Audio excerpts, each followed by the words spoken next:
ಮೊದಲನೇದಾಗಿ ಎಲ್ಲ ನನ್ನ ಪ್ರೀತಿಯ ವಿದ್ಯಾರ್ಥಿಗಳಿಗೆ ಇವತ್ತಿನ ತರಗತಿಗೆ ಸ್ವಾಗತವನ್ನು ಕೋರ್ತಾ ಇದ್ದೀನಿ.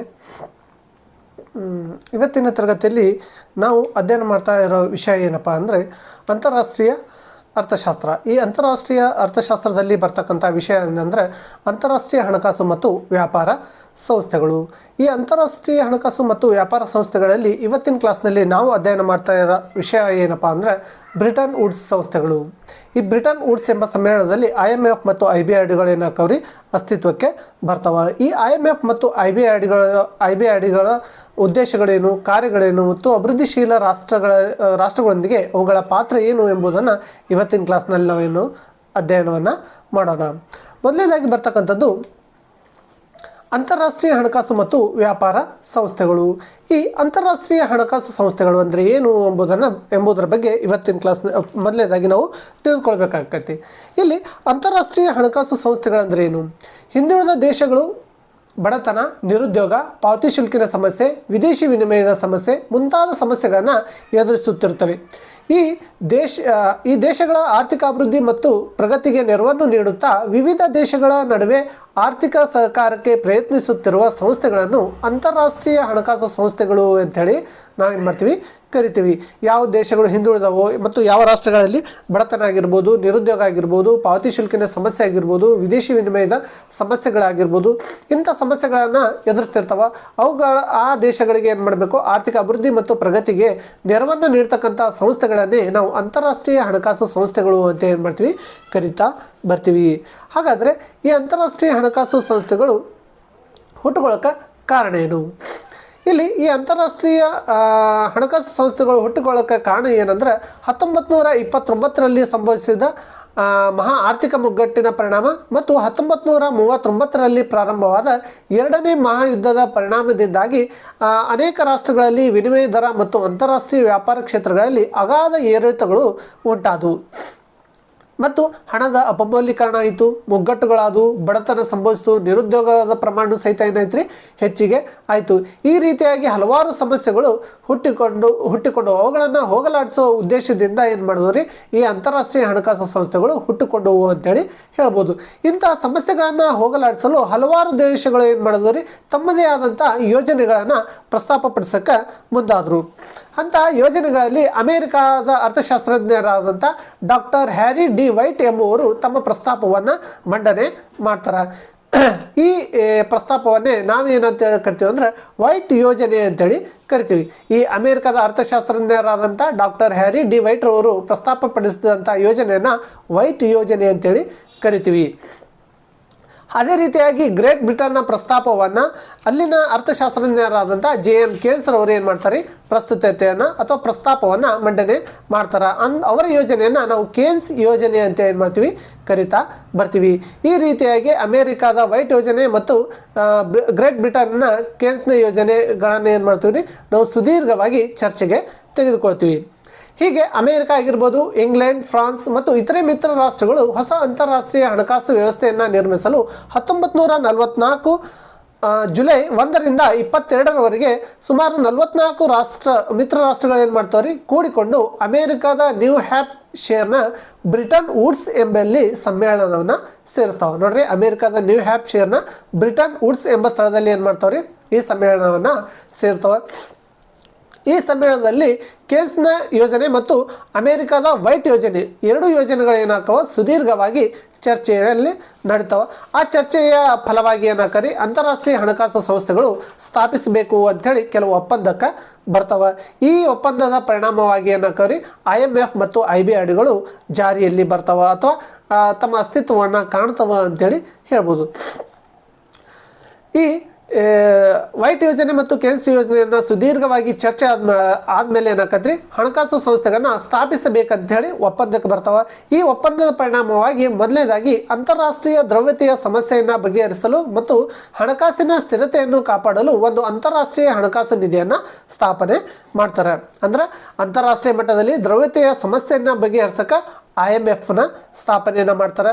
ಅದೇ ರೀತಿಯಾಗಿ ಯುದ್ಧದಿಂದ ತೊಂದರೆಗೊಳಗಾದ ರಾಷ್ಟ್ರಗಳಿಗೆ ದೀರ್ಘಕಾಲದ ಬಂಡವಾಳದ ಸಹಾಯವನ್ನು ನೀಡುವುದರ ಮೂಲಕ ಅವುಗಳ ಪುನರ್ನಿರ್ಮಾಣ ಮತ್ತು ಅಭಿವೃದ್ಧಿಯ ಚಟುವಟಿಕೆಗಳಿಗೆ ನೆರವಾಗಲು ಒಂದು ಅಂತಾರಾಷ್ಟ್ರೀಯ ಪುನರ್ನಿರ್ಮಾಣ ಮತ್ತು ಅಭಿವೃದ್ಧಿ bank IBRD international bank for reconstruction development ಅಂತೇಳಿ ಇದನ್ನು ನಾವು ಇಂಗ್ಲೀಷ್ನಲ್ಲಿ ಲಾಂಗ್ ಫಾರ್ಮನ್ನು ಬರಿತೀವಿ. ಅಂತಾರಾಷ್ಟ್ರೀಯ ಪುನರ್ನಿರ್ಮಾಣ ಮತ್ತು ಅಭಿವೃದ್ಧಿ ಬ್ಯಾಂಕ್ ಮತ್ತು ಅಂತಾರಾಷ್ಟ್ರೀಯ ವ್ಯಾಪಾರದಲ್ಲಿ ಉದಾರೀಕರಿಸುವ ನಿಟ್ಟಿನಲ್ಲಿ ಕಾರ್ಯನಿರ್ವಹಿಸಲು ಒಂದು ಅಂತಾರಾಷ್ಟ್ರೀಯ ವ್ಯಾಪಾರ ಸಂಘಟನೆ ITO ಇಂಟರ್ನ್ಯಾಷನಲ್ ಟ್ರೇಡ್ ಆರ್ಗನೈಜೇಷನ್ ಇವು ಏನಾದರೂ ರೀ 1945 ಡಿಸೆಂಬರ್ನಲ್ಲಿ ಏನಾಗ್ತವೆ ಜಾರಿಯಲ್ಲಿ ಬರ್ತವ. ಆದರೆ 1945 ಡಿಸೆಂಬರ್ನಲ್ಲಿ IMF ಮತ್ತು IBRD ಈ ಎರಡು ಸಂಘಟನೆಗಳು ಮಾತ್ರ ಏನಾಗ್ತವ್ರಿ ಅಸ್ತಿತ್ವಕ್ಕೆ ಬರ್ತವ. ಆದರೆ ITO ಏನಾಗಲ್ಲ, ಅಸ್ತಿತ್ವಕ್ಕೆ ಬರೋದಿಲ್ಲ ಅಂಥೇಳಿ ಹೇಳ್ಬೋದು. ಈಗ ಒಂದೊಂದಾಗಿ ನೋಡೋಣ. ಮೊದಲನೇದಾಗಿ ಅಂತಾರಾಷ್ಟ್ರೀಯ ಹಣಕಾಸು ಸಂಸ್ಥೆ ಅಥವಾ IMF ಅದರ ಬಗ್ಗೆ ಈಗ ಅಧ್ಯಯನವನ್ನು ಮಾಡೋಣ. ಅಂತಾರಾಷ್ಟ್ರೀಯ ಹಣಕಾಸು ನಿಧಿ ಇಂಟರ್ನ್ಯಾಷನಲ್ ಮಾನಿಟರಿ ಫಂಡ್ ಅಂತೇಳಿ ಕರಿತೀವಿ. ಈ ಅಂತಾರಾಷ್ಟ್ರೀಯ ಹಣಕಾಸು ನಿಧಿಯ ಲೋಗೋ ನೋಡ್ರಿ, ಇದು IMFನ ಲೋಗೋ. ಈ IMFನ ಮ್ಯಾನೇಜಿಂಗ್ ಡೈರೆಕ್ಟರ್ ಯಾರದಾರ ಅಂದ್ರೆ ಕ್ರಿಸ್ಟಲಿನಾ ಜಾರ್ಜಿಯವರವರು ಅಂತಾರಾಷ್ಟ್ರೀಯ ಹಣಕಾಸು ನಿಧಿಯ ಕಾರ್ಯನಿರ್ವಹಣಾ ಅಧಿಕಾರಿಗಳು ಅಥವಾ ಮ್ಯಾನೇಜಿಂಗ್ ಡೈರೆಕ್ಟರ್ ಅಂತೇಳಿ ಸಹಿತ ಇವರನ್ನು ನಾವು ಕರಿತೀವಿ. ಅದೇ ರೀತಿಯಾಗಿ ಇದರ ಕೇಂದ್ರ ಕಚೇರಿ ವಾಷಿಂಗ್ಟನ್ DC ಐತಿ. ಇದು ಏನು ಕಾಣಿಸ್ತಾ ಇದೆಯಲ್ಲೋ ಅದು IMFನ ಕೇಂದ್ರ ಕಚೇರಿ ಬಿಲ್ಡಿಂಗ್ ಅಂತೇಳಿ ಹೇಳ್ಬೋದು. ಈ ರೀತಿಯಾಗಿ IMFನ ಕೇಂದ್ರ ಕಚೇರಿ ಎಲ್ಲಿದೆ ವಾಷಿಂಗ್ಟನ್ DC ಮ್ಯಾನೇಜಿಂಗ್ ಡೈರೆಕ್ಟರ್ ಯಾರಂದ್ರೆ ಕ್ರಿಸ್ಟಲಿನಾ ಜಾರ್ಜಿ ಅವರು IMFನ ನಿರ್ದೇಶಕರಾಗಿ ಅದಾರ. ಹಾಗಾದರೆ ಈ IMF ಹೇಗೆ ಅಸ್ತಿತ್ವಕ್ಕೆ ಬಂತಂತೇಳಿ ನೋಡೋಣ. IMF ಇದು ಅಂತಾರಾಷ್ಟ್ರೀಯ ಹಣಕಾಸು ನಿಧಿ 1944ರಲ್ಲಿ ಏನದು 44 ರಾಷ್ಟ್ರಗಳು ಸೇರಿ ಸುದೀರ್ಘವಾದ ಬ್ರಿಟನ್ ವುಡ್ಸ್ನಲ್ಲಿ ಏನಾದರೂ ರೀ ಸಮ್ಮೇಳನ ಸೇರಿದು ಅದರ ಫಲವಾಗಿ IMF ಅಸ್ತಿತ್ವಕ್ಕೆ ಬಂತು ಅಂತೇಳಿ ಹೇಳ್ಬೋದು. ನೋಡ್ರಿ, ಅಂತಾರಾಷ್ಟ್ರೀಯ ಹಣಕಾಸು ನಿಧಿಯು 1944ರ ಬ್ರಿಟನ್ ವುಡ್ಸ್ ಸಮ್ಮೇಳನದ ನಿರ್ಣಯದ ಫಲವಾಗಿ ಅಂತಾರಾಷ್ಟ್ರೀಯ ಹಣಕಾಸು ನಿಧಿಯು ಜನ್ಮ ತಾಳಿತು. ಈ ನಿಧಿಯು 1945 ಡಿಸೆಂಬರ್ 27ರಂದು ಅಸ್ತಿತ್ವಕ್ಕೆ ಬಂದಿತ್ತಾದರೂ ಇದರ ವಿನಿಮಯ ಕಾರ್ಯಕಲಾಪಗಳು ಏನು ಮಾಡಿದ್ವು ರೀ 1947 ಮಾರ್ಚ್ರಿಂದ ಅದರ ತನ್ನ ಕಾರ್ಯಕಲಾಪಗಳನ್ನು ಪ್ರಾರಂಭ ಮಾಡ್ತು. ಅಂತಾರಾಷ್ಟ್ರೀಯ ಹಣಕಾಸು ನಿಧಿಯ ಕೇಂದ್ರ ಕಚೇರಿಯು ವಾಷಿಂಗ್ಟನ್ DC ಪ್ರಾರಂಭದಲ್ಲಿ ನಿಧಿಯು ಕೇವಲ 44 ಸದಸ್ಯ ದೇಶಗಳನ್ನು ಹೊಂದಿತ್ತು. ಪ್ರಾರಂಭದಲ್ಲಿ ಅಂದ್ರೆ 1945ರಲ್ಲಿ ಏನಾಗಿದ್ದು ರೀ ಕೇವಲ 44 ಸದಸ್ಯ ರಾಷ್ಟ್ರಗಳು ಇದರ ಸದಸ್ಯತ್ವವನ್ನು ಪಡೆದಿದ್ದು. ಆದರೆ ಇತ್ತೀಚೆಗೆ ಅಂದರೆ ಅಕ್ಟೋಬರ್ 2024ರ ಡಾಟಾ ಪ್ರಕಾರ 191 ರಾಷ್ಟ್ರಗಳು IMFನ ಸದಸ್ಯ ರಾಷ್ಟ್ರಗಳು ಇದಾವ ಅಂತೇಳಿ ಹೇಳ್ಬೋದು. ಇದರ ವ್ಯವಸ್ಥಾಪಕ ನಿರ್ದೇಶಕರು ಯಾರದಾರಂದ್ರೆ ಆಗಲೇ ಹೇಳ್ದಂಗೆ ಕ್ರಿಸ್ಟಲಿನಾ ಜಾರ್ಜಿ ಅವರವರು ಇದರ ವ್ಯವಸ್ಥಾಪಕ ನಿರ್ದೇಶಕರು ಅದರ. ಅದೇ ರೀತಿಯಾಗಿ ಅಂತಾರಾಷ್ಟ್ರೀಯ ಹಣಕಾಸು ನಿಧಿಯ ಸ್ಥಾಪನೆಯು ಅಂತಾರಾಷ್ಟ್ರೀಯ ಸಹಕಾರ ಕ್ಷೇತ್ರದಲ್ಲಿ ಒಂದು ಮಹತ್ತರ ಹೆಜ್ಜೆಯಾಗಿದೆ ಅಂತ ಹೇಳಿದ್ರೆ ತಪ್ಪಾಗಲಾರದು ಅಂತೇಳಿ ಹೇಳ್ಬೋದು. ಹಾಗಾದರೆ ಈ IMFನ ಸಂಘಟನೆ ಯಾವ ರೀತಿಯಾಗೈತಿ, ತನ್ನ ಕಾರ್ಯವನ್ನು ಯಾವ ರೀತಿಯಾಗಿ ನಿರ್ವಹಿಸ್ತೈತೆ ಅಂತೇಳಿ ಈಗ ನೋಡೋಣ. ಅಂತಾರಾಷ್ಟ್ರೀಯ ಇಂಟರ್ನ್ಯಾಷನಲ್ ಮಾನಿಟರಿ ಫಂಡ್ ಅಂತಾರಾಷ್ಟ್ರೀಯ ಹಣಕಾಸು ನಿಧಿಯ ಸಂಘಟನೆ. ಈ ಸಂಘಟನೆಯು ಒಂದು ಆಡಳಿತದ ಒಂದು ಗವರ್ನರ್ನ ಮಂಡಳಿಯನ್ನು ಹೊಂದೈತಿ. ನಿಧಿ ಅಂತೇಳಿ ಸಹಿತ ಇದನ್ನು ನಾವು ಕರಿತೀವಿ. ಯಾಕಂದ್ರೆ ಅಂತಾರಾಷ್ಟ್ರೀಯ ಹಣಕಾಸು ನಿಧಿ ಅಂತ ಕರೋದ್ರಿಂದ ಅದನ್ನು ಶಾರ್ಟ್ ಫಾರ್ಮ್ನಲ್ಲಿ ನಾವು ನಿಧಿ ಅಂತೇಳಿ ಸಹಿತ ಏನು ಮಾಡ್ತೀವಿ, ಯೂಸನ್ನು ಮಾಡ್ತೀವಿ. ಈ ನಿಧಿಯು ಆಡಳಿತವನ್ನು ನಿರ್ವಹಿಸುವ ಸಲುವಾಗಿ ಒಂದು ಗವರ್ನರ್ನ ಮಂಡಳಿ ಐತಿ, ಎ ಬೋರ್ಡ್ ಆಫ್ ಗವರ್ನರ್ಸ್ ಐತಿ. ಇನ್ನೊಂದು ಒಂದು ಕಾರ್ಯನಿರ್ವಾಹಕ ನಿರ್ದೇಶಕರ ಮಂಡಳಿ, A board of executive directors ಅಂತೇಳಿ ಎರಡು ರೀತಿಯಾದ ಮಂಡಳಿಗಳನ್ನು ಮಾಡಿಕೊಂಡಿದ್ದಾರೆ. ಈ ಎರಡು ಮಂಡಳಿಗಳ ಮೇಲೆ ಒಬ್ಬ ಅಧ್ಯಕ್ಷನಿರ್ತಾನೆ ಅಥವಾ ವ್ಯವಸ್ಥಾಪಕ ನಿರ್ದೇಶಕ ಮ್ಯಾನೇಜಿಂಗ್ ಡೈರೆಕ್ಟರ್ ಮತ್ತು ಇತರೆ ಸಿಬ್ಬಂದಿಗಳೊಂದಿಗೆ ಏನು ಮಾಡ್ತಾರೆ, ಈ ಸಂಘಟನೆಯನ್ನು ನಡೆಸಿಕೊಂಡು ಹೋಗ್ತಾರೆ ಅಂತೇಳಿ ಹೇಳ್ಬೋದು. ಹಾಗಾದರೆ ಈ ನಿಧಿಯ ಒಂದು ಗವರ್ನರ್ ಮಂಡಳಿ ಯಾವ ಕಾರ್ಯಗಳನ್ನು ಮಾಡ್ತೈತಿ ನೋಡ್ರಿ. ಗವರ್ನರ್ ಮಂಡಳಿಯು ನಿಧಿಯ ಉನ್ನತಾಧಿಕಾರದ ಮಂಡಳಿಯಾಗಿದ್ದು ಇದರ ನಿಯಂತ್ರಣ ಮತ್ತು ನಿರ್ದೇಶನದಲ್ಲಿ ನಿಧಿಯು ಕೆಲಸವನ್ನು ಮಾಡ್ತೈತಿ. ಈ IMF ಏನು ಮಾಡ್ತೈತೆ ಅಂದರೆ ಗವರ್ನರ್ ಮಂಡಳಿಯ ಆದೇಶ ಅಥವಾ ನಿರ್ದೇಶನದ ಮೇರೆಗೆ ಏನು ಮಾಡ್ತೈತಿ, ತನ್ನ ಕಾರ್ಯಗಳನ್ನು ನಿರ್ವಹಣೆ ಮಾಡ್ತೈತಿ ಅಂತೇಳಿ ಹೇಳ್ಬೋದು. ನೆಕ್ಸ್ಟ್, ಗವರ್ನರ್ ಮಂಡಳಿಯಲ್ಲಿ ಪ್ರತಿ ಸದಸ್ಯ ದೇಶದ ಒಬ್ಬ ಗವರ್ನರ್ ಮತ್ತು ಒಬ್ಬ ಉಪ ಗವರ್ನರ್ಗಳು ಇರ್ತಾರೆ. ಈ ಗವರ್ನರ್ ಮಂಡಳಿ, ಈ ಬೋರ್ಡ್ ಆಫ್ ಗವರ್ನರ್ಸ್ದಲ್ಲಿ ಏನಾಗ್ತಾರೆ, ಆ ಸದಸ್ಯ ರಾಷ್ಟ್ರಗಳು ಎಷ್ಟದೋ ಅಷ್ಟು ಜನ ಏನಾಗಿರ್ತಾರೆ, ಗವರ್ನರ್ಗಳು ಇರ್ತಾವೆ. ಸದಸ್ಯ ರಾಷ್ಟ್ರಗಳ ಸಂಖ್ಯೆ ಎಷ್ಟೈತ್ರಿ ಸದ್ಯಕ್ಕೆ ಪ್ರಸ್ತುತವಾಗಿ 191 ರಾಷ್ಟ್ರಗಳು ಅದಾವ. ಅದೇ ರೀತಿಯಾಗಿ 191 ಗವರ್ನರ್ಗಳು ಇದರ ಸದಸ್ಯತ್ವವನ್ನು ಪಡೆದಿರ್ತಾರೆ ಅಂತೇಳಿ ಹೇಳ್ಬೋದು. ಆಗಲೇ ಹೇಳ್ದಂಗೆ ಎಷ್ಟು ಸದಸ್ಯ ದೇಶಗಳಿವೆಯೋ ಅಷ್ಟು ಸದಸ್ಯಗಳ ಗವರ್ನರ್ಗಳು ಇರ್ತಾರೆ. ಹಾಗಾದರೆ ಪ್ರಸ್ತುತ ಈ ಗವರ್ನರ್ ಮಂಡಳಿಯ ಸದಸ್ಯರ ಸಂಖ್ಯೆ ಎಷ್ಟು ಇರ್ತೈತೆ ರೀ? 191. ಗವರ್ನರ್ ಮಂಡಳಿಯು ವರ್ಷಕ್ಕೊಮ್ಮೆ ಸಭೆ ಸೇರುತ್ತದೆ ಮತ್ತು ನಿಧಿಯು ಸಾರ್ವತ್ರಿಕ ನೀತಿ ನಿಯಮಗಳನ್ನು ರೂಪಿಸುತ್ತೆ. ಈ ಗವರ್ನರ್ ಮಂಡಳಿ ಏನಾಗಿರ್ತೈತೆ ರೀ? ವರ್ಷಕ್ಕೊಂದು ಸಲ ಮೀಟಿಂಗ್ ಸೇರ್ತಾರೆ. ಆ ಮೀಟಿಂಗ್ನಲ್ಲಿ ಸಾರ್ವತ್ರಿಕ ನೀತಿ ನಿಯಮಗಳ ಅಥವಾ ಯಾವುದಾದ್ರೂ ಹೊಸ ರೂಲ್ಸನ್ನು ಹುಟ್ಟಾಕೋದಾಗಿರ್ಬೋದು, ತೆಗೆಯೋದಾಗಿರ್ಬೋದು ಕೆಲಸವನ್ನು ಈ ಗವರ್ನರ್ ಮಂಡಳಿ ಮಾಡ್ತೈತಿ ಅಂತೇಳಿ ಹೇಳ್ಬೋದು. ನೆಕ್ಸ್ಟ್, ಸಭೆ ನಡೆಯದಿದ್ದ ಸಂದರ್ಭದಲ್ಲಿ ಗವರ್ನರ್ ಮಂಡಳಿಯ ಸದಸ್ಯರು ಅಂಚೆಯ ಮೂಲಕ ಮತವನ್ನು ಚಲಾಯಿಸುವುದರ ಮೂಲಕ ತಮ್ಮ ಬೆಂಬಲವನ್ನು ಎಲ್ಲ ರಾಷ್ಟ್ರಗಳು ಅಥವಾ ಸದಸ್ಯ ರಾಷ್ಟ್ರಗಳು ಸೂಚಿಸ್ಬೋದು ಅಂತೇಳಿ ಹೇಳ್ಬೋದು. ಇಷ್ಟು ಗವರ್ನರ್ ಮಂಡಳಿಯ ಕಾರ್ಯಗಳಾಗಿದ್ದರೆ, ಇನ್ನು ಒಂದು ಕಾರ್ಯನಿರ್ವಾಹಕ ನಿರ್ದೇಶಕರ ಮಂಡಳಿ ಐತಿ. ಅದರ ಕಾರ್ಯಗಳು ಏನು? ಈ ಮಂಡಳಿಯಲ್ಲಿ ಒಟ್ಟು 24 ಮಂದಿ ನಿರ್ದೇಶಕರು ಇರ್ತಾರೆ. ಈ 24 ಮಂದಿ ನಿರ್ದೇಶಕರಲ್ಲಿ 5 ಮಂದಿ ನಿರ್ದೇಶಕರು ಶಾಶ್ವತ ಸದಸ್ಯರುಗಳು ಆಗಿರ್ತಾರೆ. ಅಂಥ 5 ಜನ ಸದಸ್ಯತ್ವ ಪಡೆದಂಥ ರಾಷ್ಟ್ರಗಳು ಯಾವುವು ಅಂದ್ರೆ, ಈ ಮಂಡಳಿಯು ಶಾಶ್ವತ ಸದಸ್ಯ ಪಡೆದ ದೇಶಗಳೆಂದರೆ ಅಮೇರಿಕ ಆಗಿರ್ಬೋದು, ಬ್ರಿಟನ್, ಫ್ರಾನ್ಸ್, ಜರ್ಮನಿ ಮತ್ತು ಭಾರತ. ಈ 5 ರಾಷ್ಟ್ರಗಳು ಶಾಶ್ವತ ಸದಸ್ಯತ್ವವನ್ನು ಪಡೆದಿವೆ. ಅಂದರೆ IMF ಎಲ್ಲಿವರೆಗೂ ಇರ್ತೈತೋ ಅಲ್ಲಿವರೆಗೂ ಈ 5 ರಾಷ್ಟ್ರಗಳು ಏನಿರ್ತಾವೆ ತಮ್ಮ ಅಸ್ತಿತ್ವವನ್ನು ಉಳಿಸಿಕೊಂಡಿರ್ತಾವೆ. ಉಳಿದ ರಾಷ್ಟ್ರಗಳು ತಮ್ಮ ಅಸ್ತಿತ್ವದಲ್ಲಿ ಅಥವಾ ಸದಸ್ಯತ್ವವನ್ನು ಮುಂದುವರಿಸ್ಬೋದು ಅಥವಾ ಸದಸ್ಯತ್ವದಿಂದ ಹಿಂಪಡೆಯಲೂಬಹುದು ಅಂತ ಹೇಳ್ಬೋದು. ಆದರೆ ಅಮೇರಿಕ, ಬ್ರಿಟನ್, ಫ್ರಾನ್ಸ್, ಜರ್ಮನಿ ಮತ್ತು ಭಾರತ ಈ 5 ರಾಷ್ಟ್ರಗಳು ಶಾಶ್ವತ ಸದಸ್ಯತ್ವವನ್ನು ಪಡೆದಿವೆ ಅಂತೇಳಿ ಹೇಳ್ಬೋದು. ನೆಕ್ಸ್ಟ್, 15 ಮಂದಿ ನಿರ್ದೇಶಕರನ್ನು ಭೌಗೋಳಿಕ ವಿತರಣೆಯ ಆಧಾರದ ಮೇಲೆ 2 ವರ್ಷಗಳಿಗೊಮ್ಮೆ ಚುನಾವಣೆ ಮಾಡ್ತೀವಿ. ಇದರಲ್ಲಿ ಏನು ಮಾಡ್ತೀವಿ ರೀ? 15 ಜನಕ್ಕೆ ಭೌಗೋಳಿಕವಾಗಿ ಏನು ಸದಸ್ಯ ರಾಷ್ಟ್ರಗಳು ಅದಾವೋ ಆ ರಾಷ್ಟ್ರಗಳಲ್ಲಿ ಭೌಗೋಳಿಕ ವಿತರಣೆಯ ಆಧಾರದ ಮೇಲೆ 2 ವರ್ಷಗಳಿಗೊಮ್ಮೆ ಏನು ಮಾಡ್ತೀವಿ? ಬದಲಾವಣೆ ಅಥವಾ ಚುನಾವಣೆ ಮಾಡುವುದರ ಮೂಲಕ ಆಯ್ಕೆಯನ್ನು ಮಾಡ್ತಾ ಹೋಗ್ತೀವಿ. ಈ ಕಾರ್ಯನಿರ್ವಾಹಕ ನಿರ್ದೇಶಕರ ಮಂಡಳಿಯು ಒಬ್ಬ ವ್ಯವಸ್ಥಾಪಕ ನಿರ್ದೇಶಕ ಅಂದರೆ ಮ್ಯಾನೇಜಿಂಗ್ ಡೈರೆಕ್ಟರ್, ಏನು ಈ ಕ್ರಿಸ್ಟೋಲಿನಾ ಜಾರ್ಜಿಯೋ ಆದರೋ ಆ ರೀತಿಯಾಗಿ ವ್ಯವಸ್ಥಾಪಕ ನಿರ್ದೇಶಕರನ್ನು 5 ವರ್ಷಗಳ ಕಾಲಾವಧಿಗೆ ನೇಮಕವನ್ನು ಮಾಡ್ತೀವಿ. ಹಾಗಾದರೆ IMFನ ನಿರ್ದೇಶಕರ ಕಾಲಾವಧಿ ಎಷ್ಟಂದ್ರೆ 5 ವರ್ಷಗಳಂತೇಳಿ ಹೇಳ್ಬೋದು. ಇಲ್ಲಿ ಕಾರ್ಯನಿರ್ವಾಹಕ ಮಂಡಳಿ ಸಭೆಯು ವ್ಯವಸ್ಥಾಪಕ ನಿರ್ದೇಶಕರ ಅಧ್ಯಕ್ಷತೆಯಲ್ಲಿ ಏನಾಗತಿ ನಡೀತಾ ಹೋಗ್ತೈತಿ. ಈ ಕಾರ್ಯನಿರ್ವಾಹಕ ಮಂಡಳಿ ಸಂಪೂರ್ಣ ಜವಾಬ್ದಾರಿಯನ್ನು ಹೊಂದಿದವರು ಯಾರಂದ್ರೆ ಈ ವ್ಯವಸ್ಥಾಪಕ ನಿರ್ದೇಶಕರ ಆದೇಶದ ಮೇರೆಗೆ ಏನಾಗಿರ್ತಾವ್ರಿ ಎಲ್ಲ ಕೆಲಸ ಕಾರ್ಯಗಳು ನಡೀತಾ ಹೋಗ್ತಿರ್ತಾವೆ. ಈ ಮಂಡಳಿಯು ವಾರದಲ್ಲಿ ಅನೇಕ ದಿನ ಸಭೆ ಸೇರುತ್ತದೆ. ಅಲ್ಲದೆ ಹಣಕಾಸಿನ ಸಹಾಯದ ಮಂಜೂರಾತಿ, ಸದಸ್ಯ ದೇಶಗಳೊಂದಿಗೆ ವಿಚಾರ ವಿನಿಮಯ ಮಾಡ್ತಿದ್ದಿ, ನಿಧಿಯು ಧೋರಣೆಗಳ ಮೇಲೆ ನಿರ್ಧಾರ ಕೈಗೊಳ್ಳುವುದು, ಹೊಸ ಸದಸ್ಯರ ಸೇರ್ಪಡೆ, ಸಂಪನ್ಮೂಲಗಳನ್ನು ಹೆಚ್ಚಿಸುವುದು, ಗವರ್ನರ್ ಮಂಡಳಿಗೆ ಶಿಫಾರಸು ಮಾಡುವುದು ಮತ್ತಿತರ ಕೆಲಸಗಳ ಜೊತೆಗೆ ದೈನಂದಿನ ಚಟುವಟಿಕೆಯನ್ನು ನಡೆಸಿಕೊಂಡು ಹೋಗುವಂಥ ಕಾರ್ಯ ಯಾವ್ದು ಮಾಡ್ತೈತೆ ಅಂದರೆ ಈ ಕಾರ್ಯನಿರ್ವಾಹಕ ಮಂಡಳಿ ಮಾಡ್ತೈತಿ. ಅಂದರೆ ಹೊಸ ಸದಸ್ಯರನ್ನು ಸೇರ್ಪಡೆ ಮಾಡುವುದು ಅಥವಾ ತೆಗೆದು ಹಾಕಿರ್ಬೋದು, ಹೊಸ ನೀತಿ ನಿಯಮಗಳನ್ನ ರೂಪಣೆ ಮಾಡುವುದು, ಈ ಎಲ್ಲ ಕಾರ್ಯಗಳು ಯಾವ ಮಾಡ್ತಾವೆ ಅಂದ್ರೆ ಈ ನಿರ್ದೇಶಕರ ಮಂಡಳಿ ಮಾಡ್ತೈತೆ ಅಂತೇಳಿ ಹೇಳ್ಬೋದು. ನಿಧಿಯು ದಿನನಿತ್ಯದ ಕಾರ್ಯಕಲಾಪಗಳನ್ನು ನಡೆಸಿಕೊಂಡು ಹೋಗುವ ಜವಾಬ್ದಾರಿ ನಿರ್ದೇಶಕ ಮಂಡಳಿ, ಬೋರ್ಡ್ ಆಫ್ ಡೈರೆಕ್ಟರ್ಸ್ ಅವ್ರದ್ದೇನಾಗಿರ್ತೈತಿ ಕಾರ್ಯ ಆಗಿರ್ತೈತಿ. ಇಂತಹ IMFನ ಸಂಘಟನೆ ಈ ರೀತಿಯಾಗಿದ್ದರೂ ಸಹಿತ ಈ IMF ತನ್ನದೇ ಆದಂಥ ಕೆಲವೊಂದು ಉದ್ದೇಶಗಳ ಮೇರೆಗೆ ಸ್ಥಾಪನೆ ಆಗೈತಿ. ಅಂತಹ ಉದ್ದೇಶಗಳು ಯಾವುವು? ಮೊದಲನೇದಾಗಿ ಬರ್ತಕ್ಕಂಥದ್ದು ಅಂತಾರಾಷ್ಟ್ರೀಯ ಹಣಕಾಸಿನ ಸಹಕಾರ. ಇಲ್ಲಿ ಅಂತಾರಾಷ್ಟ್ರೀಯ ಹಣಕಾಸಿನ ಸಹಕಾರ. ಇಲ್ಲಿ ಅಂತಾರಾಷ್ಟ್ರೀಯ ಹಣಕಾಸಿನ ಸಹಕಾರ ಅಂದ್ರೆ ಇಲ್ಲಿ ಅಂತಾರಾಷ್ಟ್ರೀಯ ಹಣಕಾಸಿನ ಸಮಸ್ಯೆಗಳನ್ನು ಪರಸ್ಪರ ಸಲಹೆ ಸಹಕಾರದ ಮೂಲಕ ಏನು ಮಾಡ್ಬೋದು ಬಗೆಹರಿಸುವುದು, ಅರಿವು ಮತ್ತು ಚರ್ಚೆಯ ಮೂಲಕ ಪರಿಹರಿಸಲು ಒಂದು ಶಾಶ್ವತ ಸಂಸ್ಥೆಯಾಗಿ ಕೆಲಸ ಮಾಡ್ತೈತಿ. ಯಾವುದಂದ್ರೆ ಈ IMF. ಹೀಗೆ ಸದಸ್ಯ ರಾಷ್ಟ್ರಗಳಲ್ಲಿ ಇರ್ತಕ್ಕಂಥ ಹಣಕಾಸಿನ ಸಮಸ್ಯೆಗಳನ್ನು ಬಗೆಹರಿಸುವಂಥ ಉದ್ದೇಶದಿಂದ ಅಂತಾರಾಷ್ಟ್ರೀಯ ಹಣಕಾಸಿನ ಸಹಕಾರ ಎಂಬ ಉದ್ದೇಶವನ್ನು ಸಹಿತ ಏನು ಮಾಡ್ತೈತ್ರಿ ಈ IMF ಮಾಡ್ತಾ ಬರ್ತೈತಿ. ಅಂದರೆ ಅಂತಾರಾಷ್ಟ್ರೀಯ ಹಣಕಾಸಿನ ಸಹಕಾರ. ಅಂತಾರಾಷ್ಟ್ರೀಯ ದೇಶಗಳ ಮಧ್ಯೆ ಯಾವುದಾದ್ರೂ ಸಮಸ್ಯೆಗಳ ಇದ್ರೆ ಅವುಗಳನ್ನು ಪರಿಹಾರ ಮಾಡುವಂಥ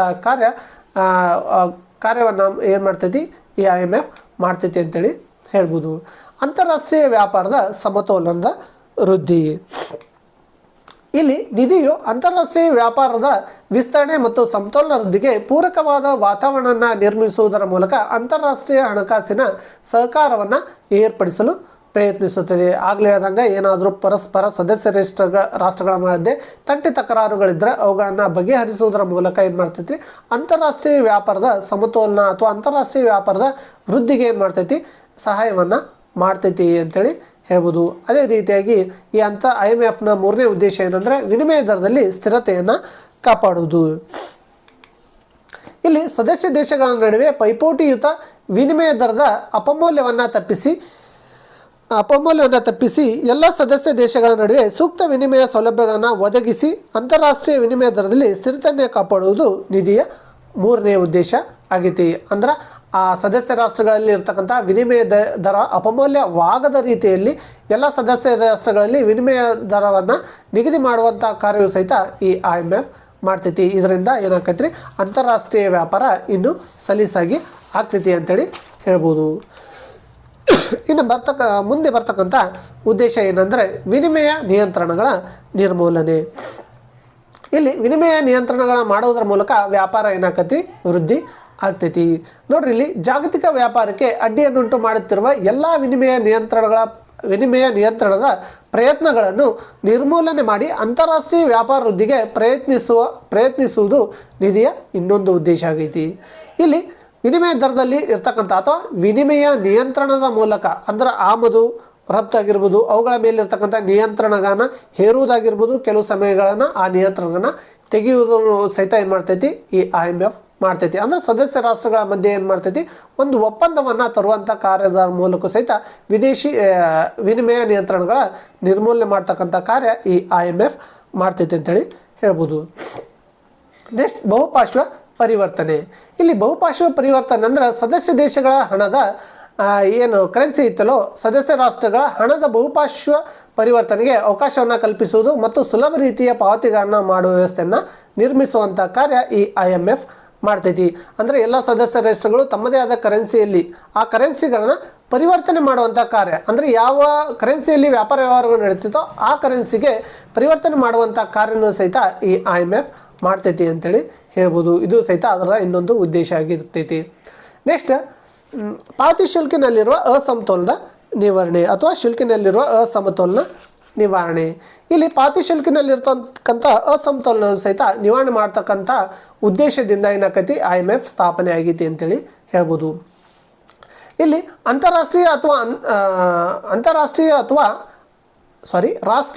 ಅಂತಾರಾಷ್ಟ್ರೀಯ ಪ್ರಗತಿಗೆ ಅಡ್ಡಿಬಾರದ ರೀತಿಯಲ್ಲಿ ಸೂಕ್ತ ಭದ್ರತೆಗಳೊಂದಿಗೆ ಸದಸ್ಯ ದೇಶಗಳ ಪಾವತಿ ಶುಲ್ಕಿನ ಕೊರತೆಯನ್ನು ನೀಗಿಸಲು ಅಗತ್ಯ ಇರುವ ಬಂಡವಾಳವನ್ನು ತಾತ್ಕಾಲಿಕವಾಗಿ ಒದಗಿಸುವುದು, ಸದಸ್ಯ ದೇಶಗಳ ಪಾವತಿ ಶುಲ್ಕಿನ ಕೊರತೆಯ ಪ್ರಮಾಣವನ್ನು ಕಡಿಮೆಗೊಳಿಸುವುದು ಮತ್ತು ಕೊರತೆಯ ಕಾಲಾವಧಿಯನ್ನು ತಗ್ಗಿಸುವಂಥ ಕಾರ್ಯ IMF ಮಾಡ್ತೈತಿ.